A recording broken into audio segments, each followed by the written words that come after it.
Good morning everyone. How are you all? I am Pankaj Mishra, your maths teacher, here again with a new video on maths class. Students, as you all know, we have already started with this chapter, that is GST. So in this video I will be discussing you about the basic of this chapter, like the basic concepts of GST and the tax that are being used while doing the transactions. So first of all we will discuss what is GST about. सबसे पहले हम लोग GST के बारे में पढ़ेंगे. तो GST stands for goods and services tax.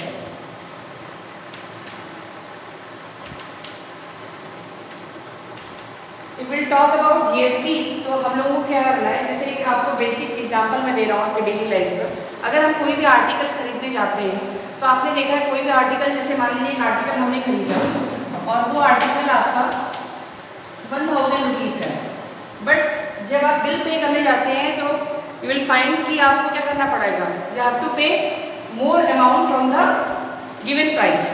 So that amount includes the tax also. Like अगर आपको 1000 की जगह 1100 पे करना पड़ा तो आपके दिमाग में क्वेश्चन मार्क आ जाता है कि वाई आई हैव टू पे this much of amount if the price was 1000.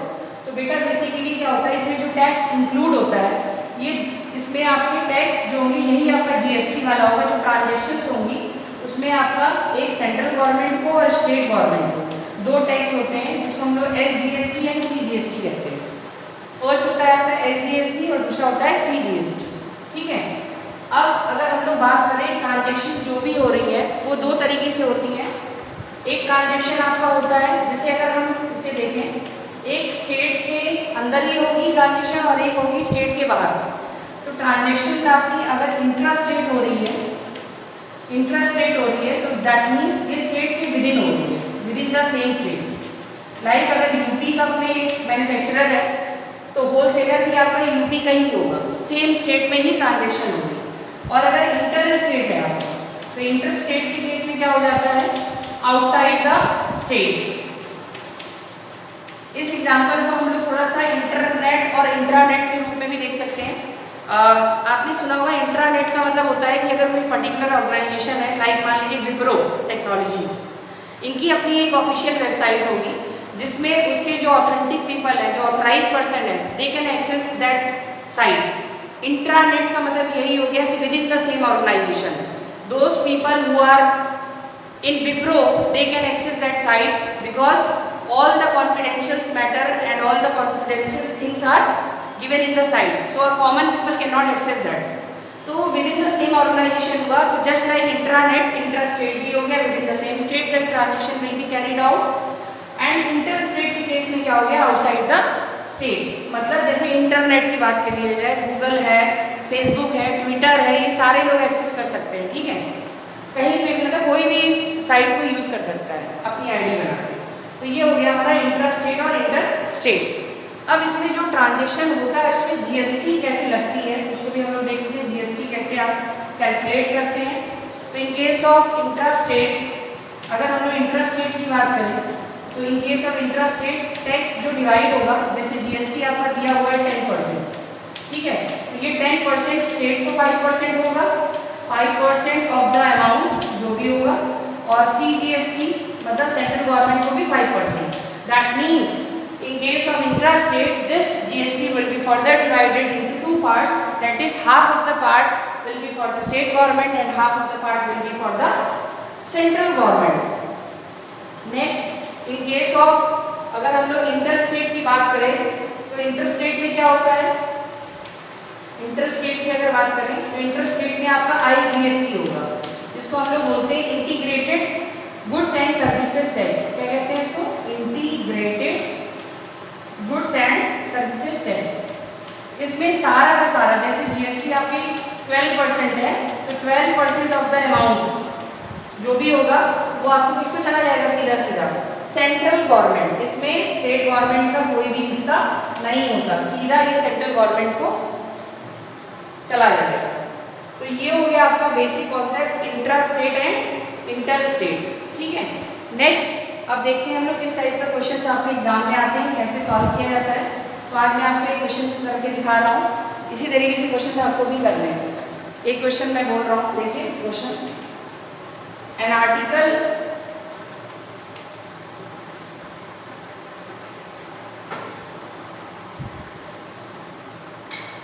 was article of rupees 10,000 was purchased by a shopkeeper from a wholesaler at a discount of 10%. Later on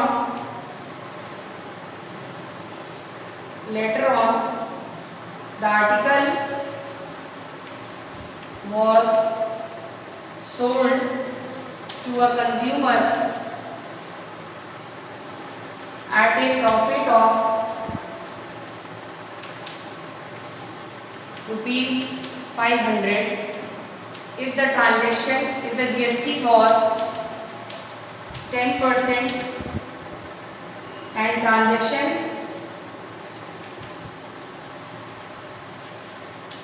was intrastate, find.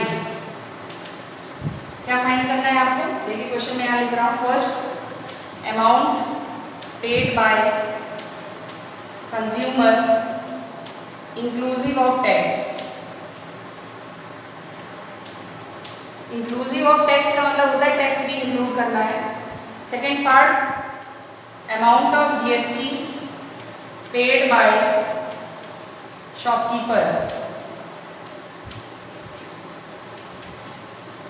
Third part amount of GST received by central government public state government. एक ही answer आएगा। अब इसको देखिए करने का तरीका कैसे होता है।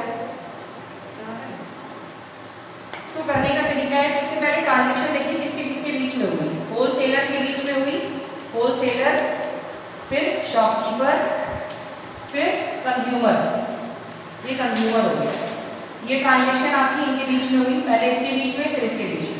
तो स्टार्टिंग में बोला है कि एक 10,000 की चीज शॉपकीपर ने खरीदी होलसेलर से 10% डिस्काउंट में। तो अगर 10,000 की चीज है और 10% पे खरीदी तो कितना रुपए कम हो जाएगा इसमें? 1,000 कम हो गया। तो ये 9,000 की चीज हो गई है ना। 10% निकाल दिया हमने तो 10% आपका कम हो गया, तो 1,000 कम हो गया, 9,000 का हो गया। अब नेक्स्ट वाली जो चीज थी वो आपकी यहाँ पे आप लोग थोड़ा सा बढ़ा दीजिए इसकी वैल्यू, इसको 2500 कर देते हैं, 2000। तो ये आपका हो गया 2000 प्रॉफिट पे है, तो ये 11,000 की चीज हो गई है ना, 11,000। ये आपका ट्रांजेक्शन हुआ। अब इसको सॉल्व करने का तरीका ये होता है, यहाँ पे एक चार्ट बनाते हैं आप, यहाँ पे इनपुट जीएसटी लिखते हैं, यहाँ पे आउटपुट जीएसटी लिखते हैं। ठीक है, इसको समझने का तरीका समझिए। Tax paid by the wholesaler, wholesaler ने इसको दिया है, तो ये वाला जो यहाँ पे डिवाइड होगा एसजीएसटी और सीजीएसटी, क्योंकि इंट्रास्टेट है तो इसको डिवाइड करना पड़ेगा। यहाँ पे भी होगा इसी तरीके से एसजीएसटी एंड सीजीएसटी। अब यहाँ पे जो भी जीएसटी दिया था उसको डिवाइड कर देंगे। 10% था तो 5% हो जाएगा, 5% ऑफ 9,000, 5% ऑफ 9,000। यहाँ पे 5% ऑफ 11,000 और 5% ऑफ 11,000। इसको सॉल्व करेंगे तो कितना आ जाएगा?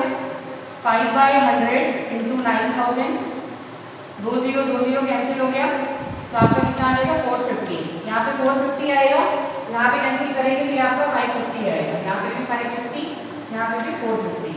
तो ट्रांजेक्शन देखिए यहाँ पे, जो tax received by the wholesaler from the shopkeeper था वो आपका 450 और tax received by the shopkeeper 550। ये आपका सॉल्व हो गया। अब यहाँ पे देखिए आपको क्वेश्चन में आंसर में निकालना है amount paid by the consumer inclusive of the tax. तो कंज्यूमर सबसे ज्यादा इसमें इस ट्रांजेक्शन में बेवकूफ बनता है। वो जितने अमाउंट उसको पे करना है वो तो करेगा ही करेगा, उसके अलावा जो टैक्स पे करना है ये भी करेगा। तो कितना अमाउंट पे करेगा? ये 11,000 तो करेगा ही करेगा, plus 550 plus 550, that means output GST, output SGST and output CGST. तो टोटल अमाउंट हो जाएगा 11,000 प्लस 1100। इसको इसको आप ऐड कर लीजिएगा, जो भी होगा ये आपका आंसर आ जाएगा। नेक्स्ट पार्ट आपका amount of GST paid by the shopkeeper. तो जो मिडिल मैन होता है वो हमेशा डिफरेंस अमाउंट में डील करता है, इसको याद रखना है आपको। चाहे होलसेलर, रिटेलर, कंज्यूमर हो जाए, होलसेलर, मैन्युफैक्चरर हो जाए, इस तरीके से कुछ भी हो जाए, यहाँ पर क्या करना है, डिफरेंस अमाउंट का मतलब होता है किसके लिए पूछा गया है, amount of GST paid by the shopkeeper to central government वाली है। तो सेंट्रल गवर्नमेंट के लिए देखिए इनपुट आपका 450 है और आउटपुट कितना है 550। तो ये आंसर आ जाएगा output CGST minus input CGST. तो ये आपका आंसर आ जाएगा 550 माइनस 450। तो देखिए 100 रुपीज ये टैक्स पे करेगा सेंट्रल गवर्नमेंट को। ये हमेशा डिफरेंस अमाउंट में ही डील करता है। मिडिल मैन जो होगा ये हमेशा डिफरेंस अमाउंट में सबसे कम टैक्स पे करेगा, और सबसे ज्यादा टैक्स कौन पे करता है, कंज्यूमर, हम लोग। इसीलिए देखिए हमें कोई भी आर्टिकल खरीदने जाते हैं तो वैल्यू हमें ज्यादा दिखती है, कितना क्यों पे करना है। नॉर्मली आप बिस्लेरी की बॉटल भी खरीद लीजिए तो आपको लगेगा 20 की है 25 की ले रहा है, वो टैक्स वगैरह सब जोड़ देगा। Third and the last, amount of GST received by the central government oblique state government. इन दोनों में क्या होता है कि यहाँ पर देखिए स्टेट गवर्नमेंट और सेंट्रल गवर्नमेंट का इनपुट तो 450 है, लेकिन केवल 450 नहीं मिलेगा, जो मिडिल मैन है ये भी इसको टैक्स देगा। तो कितना आएगा 450 प्लस जो डिफरेंस अमाउंट आपका आया था 550 माइनस 450 वाला 90 रुपीज। तो total tax received by the central government और the state government it will be, कितना आंसर आएगा 540। कितना आंसर आ जाएगा। So this is how you have to solve the questions in case of GST. Today I have discussed questions related to intrastate. In my next video I will be discussing the video related to the interstate question. So just watch my video one time, two time, whatever doubts you are having, you can send your doubts on my personal WhatsApp or you can comment in the comment box. Thank you for today.